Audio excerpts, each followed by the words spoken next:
예, 우리 오늘 말씀의 제목은 자꾸 하나님께 불평하고 싶을 때 생각해야 될 것이라는 제목으로 말씀 증거하겠습니다. 우리 하나님에 대해서 신앙생활할 때 늘 감사하고 기쁨이 있으면 좋겠지만은 안타까움이 있고 좀 이걸 왜 이렇게 하시나, 나를 왜 이렇게 기다리게 하시나, 나를 이렇게 피곤하게 하시나, 뭐 인간적인 생각이 들 때가 있지 않습니까? 제가 이번 대만 선교 때 좀 인상 깊은 때가 언제였냐면은 코리안 파트 때가 아니라 화요일 날 그 대북 신소에 이게 여전도회죠. 여전도회가 다 모였는데 그때 우리 한국 집사님들이 이 미용하시는 집사님하고 이제 화장하는 집사님들이 그 한 세 분 정도를 불러가지고 일단 그분들 뭐 이런 거 있잖아요. 렛미인 프로젝트 뭐 이런 거 있죠. 딱 와요. 근데 그분들이 이제 이 강사하시는 집사님이 이렇게 얘기를 해요. 사람 얼굴에 있어서 제일 중요하고 그거 하나만 살짝 바꿔도 10년은 젊어지고 예뻐 보이는 부분이 있대요. 그게 어디냐? 눈썹이래요. 근데 맞아요. 한 대만 여자분 집사님이 왔는데 그분이 이제 눈에다 문신을 여자분들 많이 하잖아요. 근데 이분이 좀 싼 데서 했나 봐요. 굉장히 위로 거의 산이라고 표현할 수밖에 없는. 진짜 우리 대북 신소의 분들은 알 거예요. 산이에요, 산. 눈썹이 산. 얼마나 표독스러워 보이시고 무서워 보이고. 근데 집사님이 화장품으로 그 산을 메웠죠. 기름 싹. 여기 메우고 저기 메우고. 너무 젊어 보이는 거예요. 너무 젊어 보이는 거예요. 그러니까 사람들이 앉아있다가 와 탄성을 질러요. 또 그 교회 여자 전도사님이 있어요. 여사세바라는 전사님이 있는데 이분은 거의 제가 볼 때는 머리를 안 깎는 분 같아. 거의 머리가 산발라시야. 그냥 진짜 안 깎는 분이에요. 근데 우리 집사님들이 딱 전문가니까 알더라고요. 이분은 자기가 집에서 자르는 것 같다고. 그러니까 벌써 그 긴 머리를 앞머리를 딱 쳐요. 그리고는 옆머리를 딱 쳐요. 그 집사님들이 또 놀라는 거야. 와. 그 강의가 10시부터 시작됐는데 12시가 넘어가기 시작했는데 12시 5분에 도시락이 왔습니다. 여러분 대만 분들은 도시락이 왔으면 집중력이 다 깨지면서 순간적으로 식사 모드에 들어갑니다. 그러니까 중국 분들은요 2가지를 건드리면 안 돼요. 식사 시간에 식사를 해야 되고 식사를 한 다음에 오침이라고 1시간을 꼭 자요. 꼭 자요. 이게 습관이 있거든요. 근데 도시락이 왔는데 도시락을 안 보고 12시 25분까지 제가 시간을 봐요. 12시 25분까지 집중하더라는 거예요. 왜 그랬을까요? 자기들 예뻐지려고. 자기들 예뻐지려고 했어요. 하지만 저희가 굉장히 기분이 좋았어요. 야, 이 사람을 작은 기능을 가지고 도와주는 거. 그 집사님들은 사실 그쪽 분야의 전문가지만 사실 지금 손의 통증이나 이런 것 때문에 지금 그쪽 직업을 계속 못하고 있거든요. 자기는 돈을 못 벌 정도로 아프지만은 섬기려고 다른 사람을 도와주니까 너무 행복해 하더라는 거죠. 마음이 굉장히 보는 사람도 기뻤어요. 여러분, 요나서에 하나님이 요나한테 혼낸 이유가 뭡니까? 야, 너는 선지자로 내가 불렀잖아. 그 너는 구원 받았잖아. 그런데 왜 이렇게 복음 증거하지 않고 도망가느냐? 그리고 또 물고기한테 삼킨 바 돼가지고 다시 토해서 다시 돌아왔는데 오늘 4장에 보면은 이제 니느웨 성이 왔습니다. 근데 또 이제 자기 뜻대로 안 되는 거예요. 자기 스타일대로 안 되는 거예요. 쫙 증거하면 그 사람들이 막 에이 그거 복음 아니다고 반대를 해야 되는데 이 사람들이 같이 왕부터 회개를 하기 시작해요. 요나의 생각과는 전혀 틀렸어요. 심지어는 동물도 베옷을 입었대. 그러니까 저희 집 초롱이가 막 베옷을 입고 저랑 같이 막 긴장해지는 거예요. 여러분 동물도요 인간이 긴장하면 같이 긴장합니다. 진짜로 같이 긴장을 해요. 제가 이렇게 긴장을 뭘 놓고 와서 긴장하면은 강아지도 갑자기 긴장을 해요. 그러니까 이게 전달이 되는 거죠. 근데 이게 뜻대로 안 되니까 어떻게 돼요? 안 망하니까 화가 나는 거예요. 그래서 오늘 본문 표현을 보면은 계속 나 죽겠다 이거예요. 죽는다는 표현이 한 3번인가 나와요. 여러분 중국에 가보면 이제 중국 표현 중에 뭐해 죽겠다. 이거 우리나라에도 아유, 나 피곤해 죽겠다. 이거 사실 우리나라 표현보다는 중국 표현 같아요. 중국은 뭐 배고파 죽겠다 하면 으어슬러, 요나가 좀 뜨거우면 으어슬러 하면은 뒤어 죽겠다. 뭐 이런 표현이거든요. 이거 별로 좋은 표현은 아닙니다. 성경에 보면 감사하고 좋은 말만 하라고 그랬어요. 그래서 저는 우리 담임 목사님한테 배운 좋은 표현 중에 하나가 뭐가 싫다고 이런 것보다 나는 저것보다 이게 낫다. 그 표현 전 진짜 배워서 그렇게 써요. 옛날에는 가령 저는 과일 같은 경우는 물렁한 것보다는 좀 딱딱한 걸 좋아하거든요. 그럼 옛날에 나 연시는 싫어 이렇게 표현했는데 지금 그러죠. 저는 연시보다는 딱딱한 감을 좋아합니다. 진짜로 그렇고 그 표현 자체가 그 사람을 바꾼다니까요. 뭘 싫다고 하고 죽겠다 그러면은 일단 그걸 좋아하는 사람들한테 반대편이 되는 거 아니에요. 여러분 하나님이 우리를 언제 회복시켜 주십니까? 불평할 때보다는 감사해. 그러니까 요나가 물고기 뱃속에 딱 들어왔을 때 언제 구원받았냐? 2장 9절에 있죠. 나는 감사의 목소리로 주께 제사를 드리고 서운을 주께 갚겠나이다. 감사하는 목소리가 나왔을 때 내가 이제 주님 앞에 순종하겠습니다. 이럴 때 회복이 있대요. 그래서 여러분 우리 인생 가운데 자꾸 회복이 안 되고 어려운 일이 있으면 입술부터 회개해 보세요.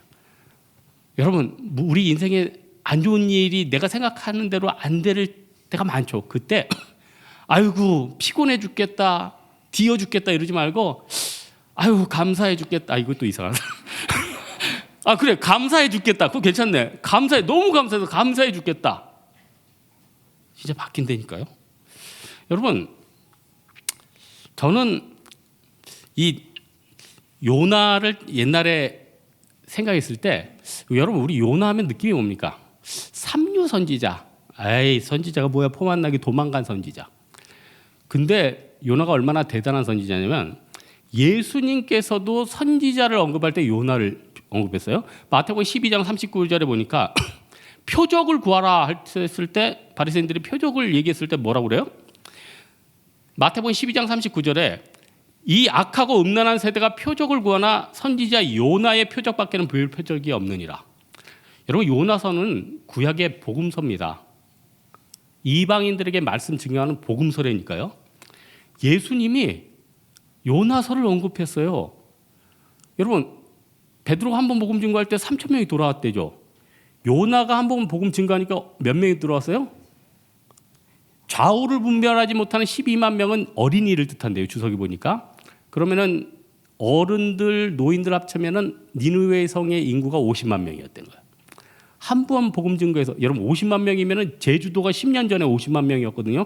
지금은 이주민들이 많아서 60만 명이고 한 번 복음 증거했는데 제주도 사람들이 다 예수께로 돌아온 거예요. 그거 대단한 거 아니에요? 근데 우리 요나 보면 어떤 생각이 됐냐면 뭐 선지자가 도망을 가.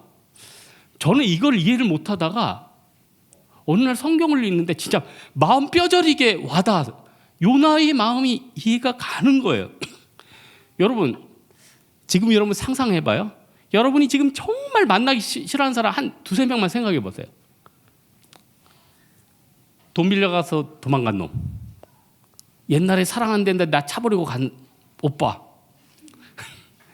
나 평생 갈구다가 안전하게 퇴사하신 그 김 부장님, 이런 사람 뭐 가족 친척도 좋아. 정말 호적에서 파버리고 싶을 정도로 나에게 스트레스를 준 가족인데 그 사람을 다시 만나서 얘기를 하라고요. 생각만 해도 두드러기 나는 거예요. 여러분 생각만 해도 스트레스가 되는 거예요. 그 사람만 떠올려도 경기가 일으켜요. 니느웨 사람들은 아수르 사네립이 세운 수도고 잔혹한 사람들이었다는 거예요. 핍박 있는 사람들이었어요. 오면 다 죽이는 사람들이었다. 보기만 해도 경기를 일으키는 사람들을 만나서 그 사람에게 용서를 하고 좋은 얘기를 해줘라. 일단 만나는 자체가 상처 아니에요? 위험하기도 하고. 그러면 이해가 가죠.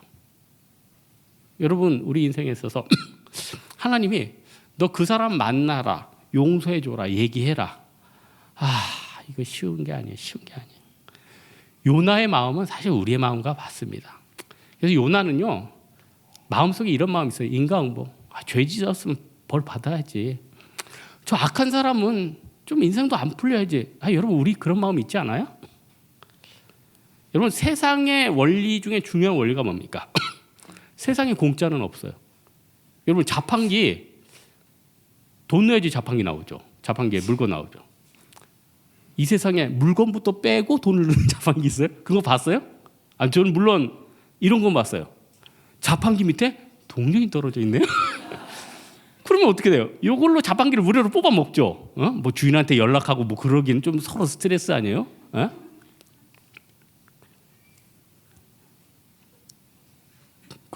근데 그렇다고 내가 먹고 또 내 동전을 넣어놓고 가. 그것도 더 이상해. 그 다음 사람들 계속 헷갈릴 거 아니야. 그러니까 어쨌든 세상은 내가 인풋을 해야지 아웃풋이 나와요. 그래서 세상의 말 중에 제일 허무한 말이 뭔지 아세요? 인맥을 쌓는다는 말처럼 허무한 말이 없어요. 인맥이 우리 인생에 도움이 될까? 여러분 인맥이 진짜 도움이 됩니까? 인맥도 자기 실력이 있어야지 그게 도움이 됩니다. 저는 SNS를 안 하는데 제가 SNS 할 때 페이스북에 친구가 1000명이 넘었어요. 1000명이. 그리고 나서 뭐 교회 나오고 제가 약간 잠수 모드 탔더니 아무도 저를 찾지 않아요. 찾으려면 찾을 수 있지 않을까? 전화번호는 알 거 아니에요. 아무도 찾지 않은 무슨 유행가가 스타일이고. 근데 제가 이번에 대만 선교를 갔는데 제 친구 중에 하나가 어떻게 알고 저한테 연락이 왔어. 나 지금 대만에 그 친구도 교회 다니는 친구인데 대만에 놀러 왔대. 자기 형들하고 친형 그 가족끼리 놀러 온 거예요. 제가 선교하는 거 저 홍대세 교회 다니는 거 아니까 선교하는 거 아니까 저를 보러 오겠다는 거예요. 제가 오지 말라 그랬죠. 선교 때 뭐 뭘 보냐. 선교에 집중하게 오지 말라. 그래도 오겠다는 거예요. 오지 말라 그래서 안 왔어요. 제가 지나면서 생각한 게 뭐냐면 SNS를 해서 맨날 알리고 해도 안 올라오면 안 오고 SNS를 끊고 연락을 끊어도 찾아올라오면 찾아온다는 거예요. 이게 중요한 거예요, 이게. 예? 실력을 기르는 게 우리 인생에 있어서 그것도 인맥에 활용이 되는 거죠. 그러나 중요한 게 뭐예요? 우리의 에너지를 하나님 앞에 쓰면 여러분 하나님 앞에 일을 쓰면요 100배가 아니라 10,000배로 돌아옵니다. 10,000배로 돌아와. 예? 그런 분 있잖아. 이 대만 선교 때 막 주변 사람들 막 그런 사람들 섬기고 사주고 자기 돈도 많이 썼어. 근데 어떤 형제가 오늘 아침에 그래. 하나님 앞에 너무 감사해가지고 감사원금을 또 드리고 싶다는 거예요. 근데 자기가 대만에서 너무 돈을 많이 썼기 때문에 일을 쓰면 안 돼서 절제를 하고 있대. 결국 그 형제가 감사원금을 했대요. 그 형제 복 받아 복. 예? 진짜 복 받아. 우리 하나님은요 자기를 사랑하고 자기를 귀히 여기는 사람들 그냥 두지 않는다는 겁니다. 예? 여러분 에스겔 18장에 있죠. 주 여호와의 말씀이 내가 어찌 악인이 죽는 것을 조금인들 기뻐하랴. 하나님은요 악인이 망하는 걸 기뻐하지 않는다는 거예요. 망하는 걸 절대 기뻐하지 않는다는 거예요. 그러면은 나 또한 예수님의 마음을 가지고 오면은 우리 인생이 얼마나 풀리겠습니까? 근데 오늘 본문을 통해서 한 가지만 더 살펴볼 중요한 문제가 있는데 그게 뭐냐면 박넝쿨의 문제예요. 요나가 복음을 증거했는데 사람들이 거부를 해야 되는데 거부를 안 해요. 회개하고 동물들도 베옷을 입고 회개하네요. 그래서 성경 연대기에 보면은 그 아수르 왕의 그 악한 성 니느웨가 그때 망하지 않고 연장이 돼요. 그러다 이제 나중 세기돼서 이제 망했어요. 이거는 사실 요나는 이제 북이스라엘 시대 때 지금 벌어진 실화입니다. 그때 하나님께서 요나가 불평하니까 박넝쿨로 깨닫게 해주는 거예요. 여러분 우리 하나님은 참 약한 사람이나 선한 사람이나 서민들 참 사랑하는 것 같아요. 어렵게 진리를 가르쳐 주지 않아요. 우리 주변의 작은 환경들. 여러분 뭐 있다가 뭐 딱지 한번 뗀다든지 뭐 손을 한번 댄다든지 뭐 넘어진다든지 아니면 별것도 아닌 것을 통해서 깨닫게 해주세요. 왜 그럴까요? 하나님의 목적은 우리가 다치는 게 아니거든요. 깨닫게 해주는 거거든요. 그런데 우리 인생에 있어서 사실 큰 문제보다 작은 문제가 너무 크게 다가와요. 여러분, 요나를 비난할 수 있습니까? 우리가 진짜 떼약볕 밑에 있는데 박넝쿨이나 갑자기 가려지던 그늘이 사라지면은 화 안 나요? 그 몇 시간만큼 나에게 중요한 거 아니에요? 예? 여러분 지금 징계편 됐지만 그 1년 있다 그거 또 바뀌는 거 뭐 그 뭘 신경 쓰나? 아이고 관심 없어. 이런 사람 있어요? 내가 누구랑 됐나? 어떤 진정? 저 진정 너무 빡센데. 뭐 이렇게 이분은 됐어. 뭐 여러 가지 복잡한 생각이 있을 거예요. 또 나랑 좀 친한 사람 같이 있으면 또 같이 선교도 가고 또 기대되는 거 아니에요? 박넝쿨의 문제가 작은 문제예요? 크죠. 저도 대만 대북신소에 딱 도착했더니 그 에스더라는 20대 자매가 있거든요. 저를 보자마자 달려와가지고는 중국어로 목사님 너무너무 기쁜 소식이 있대요. 뭐 하오시아오시 너무너무 기쁜 소식이 있대요. 그래 도대체 기쁜 소식이 뭐냐? 진짜 너무 기뻐하면서 달려오더라고요. 자기 엄마가 우리 교회 교인이 아니에요. 예수를 안 믿는데 방한성에 작년에 왔어. 제가 이 교회 건너편 스타벅스에서 둘이 커피를 사줬어요. 그리고 왔는데 교회는 안 다녔는데 방한성에 갔다 오고 12월부터 교회를 계속 다닌다는 거예요. 코리안 파티 때도 왔다는 거예요. 정말 기쁘잖아요.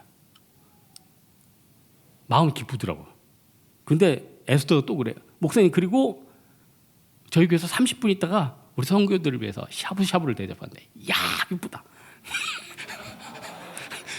다 기쁜데 뒤에는 야 기쁘다가 됐어요. 두 개 다 기쁜데 뒤에는 야 기쁘다. 당장 샤브샤브를 먹을 수 있는 것도 만만치 않은 기쁨이에요. 여러분 지금 한 영혼이 구원받는 것도 여러분 귀중하지만 여러분이 회사에서 자리 위치만 코너 자리에 딱 개인적으로 보장된 그 자리만 옮겨줘도 너무너무 좋은 거예요.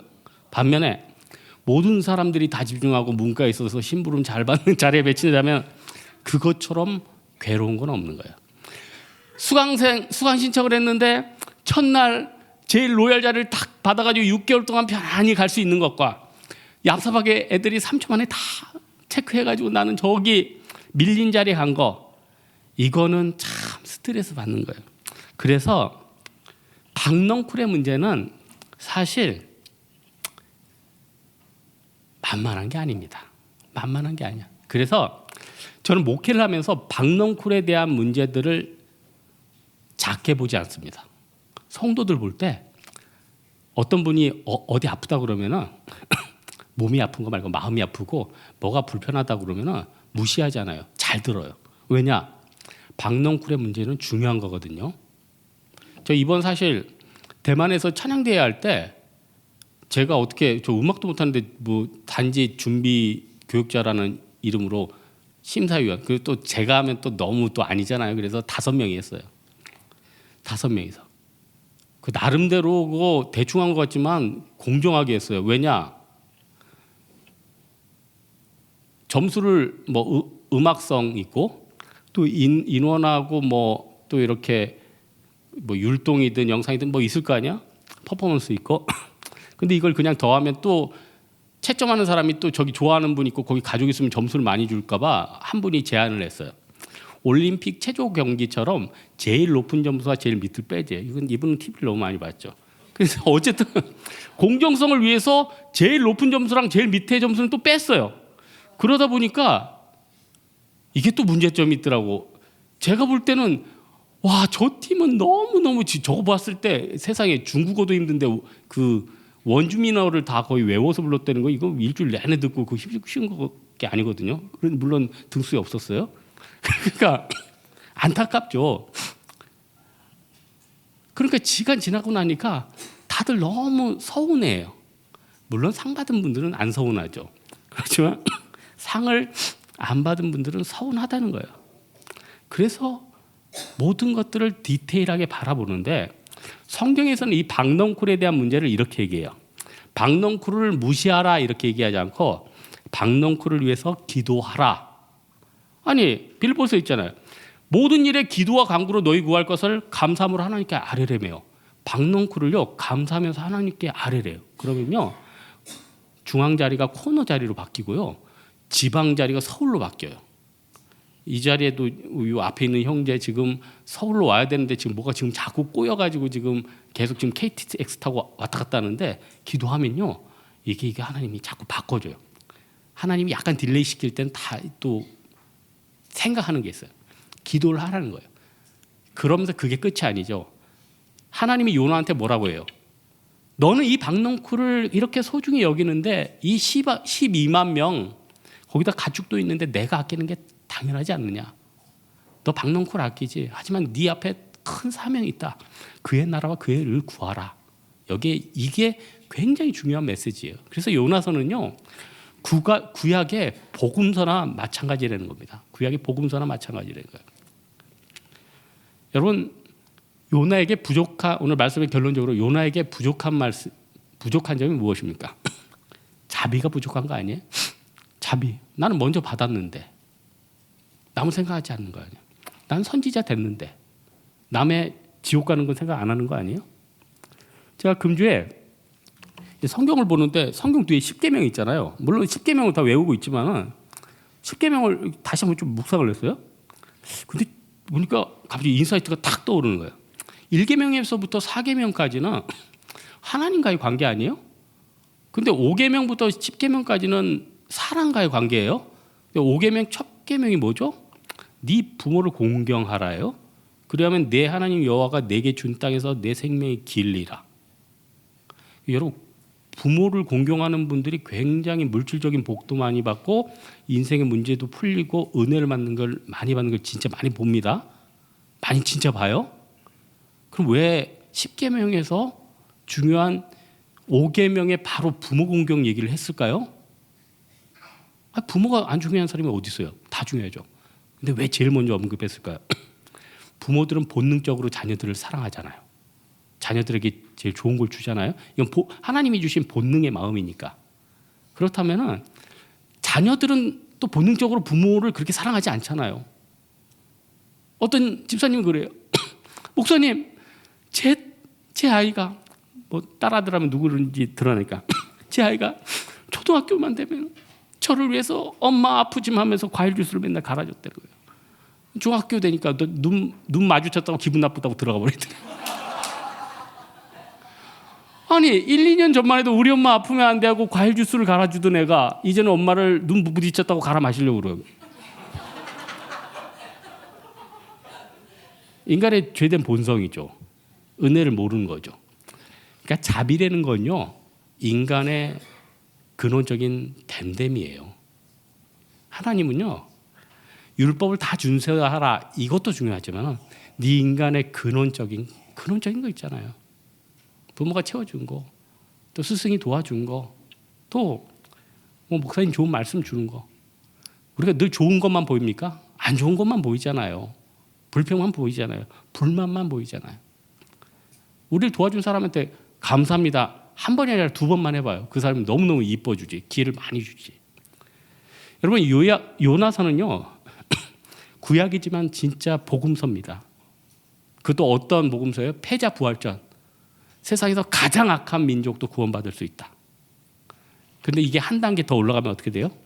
하박국같이 되는 거죠. 무화과 나무 무성하지 못하고 포도나무 열매가 없어도 나는 여호와로 말미암아 기뻐하고 감사의 하나님을 찬양하리로라. 이 믿음까지 나아가는 여러분 되기를 주님의 이름으로 축원합니다. 슬픈 마음이 있는 자 찬양하겠습니다.